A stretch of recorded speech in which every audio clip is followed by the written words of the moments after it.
네, 여러분 보험업법을 담당하고 있는 이금명입니다.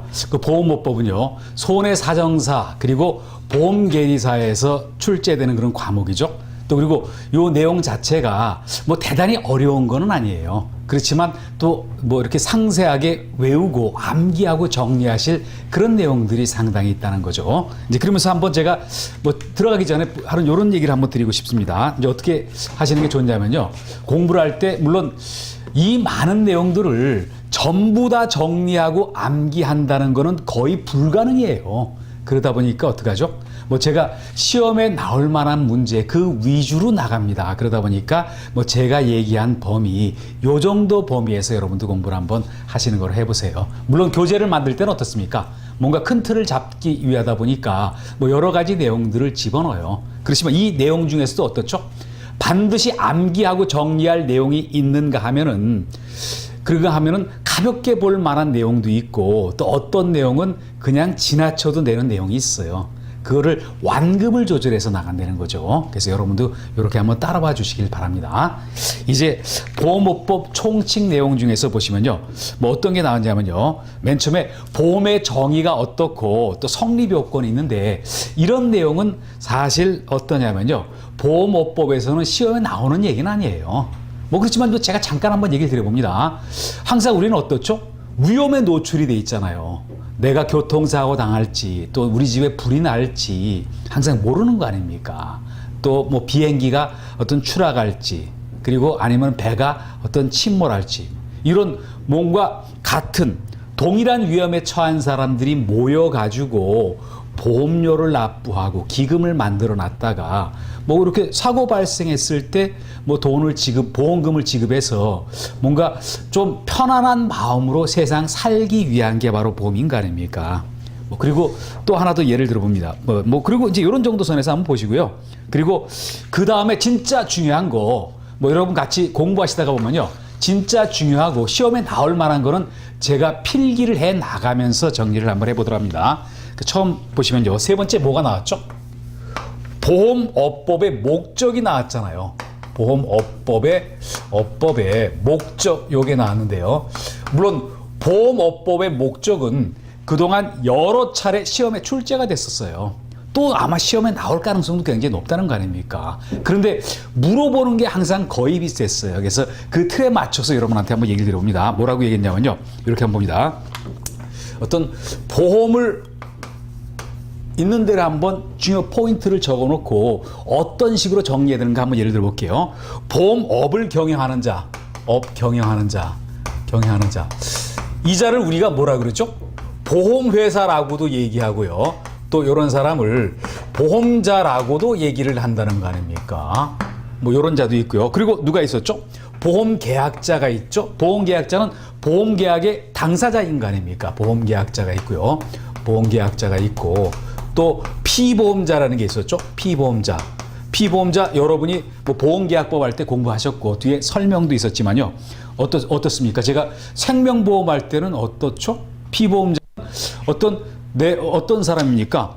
피보험자는 생명보험 할 때 사람의 생사를 가지고 보험 드는 거잖아요. 그 대상이 되는 사람이 피보험자가 돼버리고요. 그리고 손해보험일 때는 뭐죠?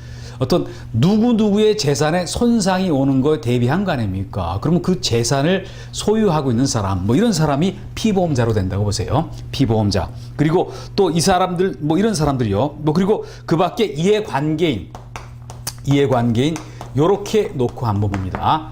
보험 경영하는 자, 이 사람에 대해서는 어떻게 한다라고 얘기를 했죠?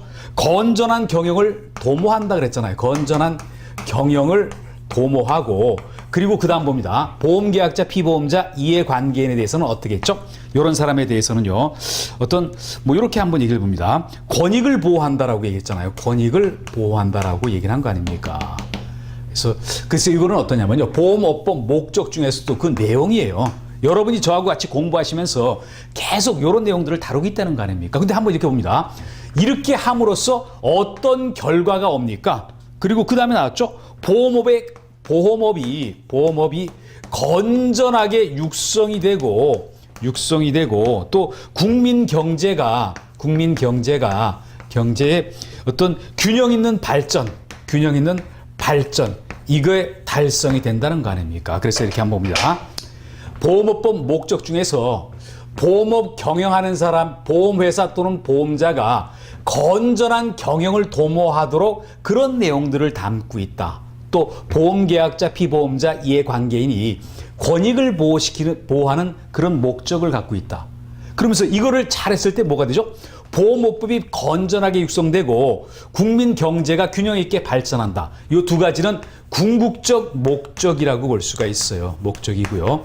앞서 여기까지는 내용인데요. 또 시험에는 주로 어떤 내용이 나왔냐면요. 이렇게 나왔거든요. 보험업 경영하는 자에 대해서는 건전한 경영을 도모한다 그랬지. 여기에 대해서 권익 보호해 주는 거는 아닌 거 아닙니까? 이런 말로 거짓말을 했어요. 왜 그렇습니까? 보험업 경영하는 자는 전문가잖아요. 그 사람들의 권익을 어떤 행정기관, 국가가 나서가지고 보호해 줄 필요는 없어요. 그렇지만 어떻습니까?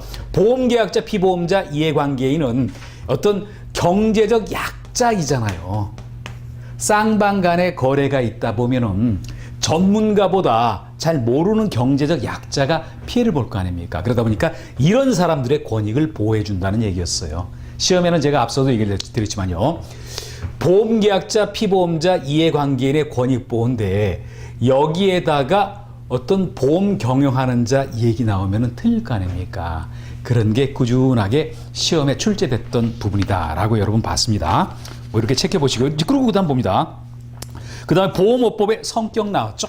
네 번째 보시면요. 보험업법의 성격인데 한번 여기 이렇게 봅니다. 성격인데 어땠죠? 한번 이렇게 비교해 봅니다. 보험업법의 성격인데 한번 봅니다. 우리가 상법과 보험업법을 많이 비교를 해요. 보험업법을 많이 비교를 해요. 근데 어떻습니까? 상법 중에 회사편이 있고 또 뭐 상횡이 그런 얘기도 있어요. 그런데 상법과 보험업법 두 가지를 비교해 볼 때는 어떻죠? 비교해 볼 때는요. 어떤 보험업법은 상법에 대해서 특별법적 성격을 갖고 있다는 거 아닙니까? 상법은 보험업법에 대해서 어떤 일반법적 성격을 갖고 있어요. 그래서 동일한 내용이 충돌이 생기죠. 그러면 보험업법이 우선한다는 거 아닙니까? 그런 의미로 한번 보도록 합니다. 또 여러분이 한번 볼게요. 보험업법에서 규정하지 않았는데 상법에 그 내용이 있으면 상법을 적용해야 돼요. 근데 상법에도 그 내용이 있고 보험업법에도 똑같은 내용이 있다. 충돌하면 어디가 이기죠? 보험업법이 이긴다. 그런 의미에서 보험업법은 상법의 특별법이다라고 얘기를 했다. 이렇게 봅니다. 그리고 두 번째 가서 어떤 얘기가 나왔냐면요. 이런 얘기 연결됐었잖아요. 보험업법에는 공법 규정과 그리고 사법 규정이 혼합되어 있다라고 얘기를 한 거 아닙니까? 사법 규정이 혼합되어 있다라고 얘기를 했어요. 그래서 여기 자세한 설명이 나왔지만 잠깐 한번 얘기를 드려봅니다. 우리가 공법은 뭡니까? 국가와 국가 간의 어떤 공공 간의 법률 관계 또는 국가기관과 개인 간의 법률 관계를 규율해 놨죠. 사법은 어떤 거죠? 사인과 사인 간의 법률 관계를 규율해 놨어요. 근데 보험업법을 공부하다가 보면요. 사법적인 요소도 들어가 있고 공법적인 요소도 들어가 있어요. 그래서 요 내용 정리해 봅니다. 요런 내용들은 과거에 시험에 지문에 나왔던 얘기들이에요. 뭐 제가 누차 얘기 드리지만요. 지금도 한번 다시 앞으로도 얘기 드릴 거지만 얘기 드리면요. 보험업법은 공부할 때 어떻게 하죠? 과거에 기출문제가 여러 개 있었죠? 기출문제 위주로 공부하시면요. 그러면은 뭐 고득점까지 할 수가 있어요. 유사한 문제가 또 나오고 또 나온다는 거 아닙니까? 그래서 그런 틀로 여러분을 이끌어 나가려고 그래요. 구석에 있는 것까지 다 정리할 시간이 여러분한테는 없을 거 아닙니까? 그런 거는 일부 빼놓고 지나가니까 뭐 너무 걱정 안 하셔도 되거든요. 이제 그리고 다음 봅니다. 그 다음에 5번에 보시면요. 보험업법에 연역하고 나왔죠? 연역. 요거는 2017년도 문제 요게 하나 나왔었어요. 그래서 여기 안에 집어넣었는데 한번 봅니다. 보험업법이 1962년에 제정이 됐다고 나왔죠. 근데 그때 어땠었죠? 보험업법뿐만 아니라 어떤 법이 있었습니까? 보험모집 단속법, 외국 보험사업자에 관한 법률 이런 세 가지가 62년도에 제정이 됐었어요.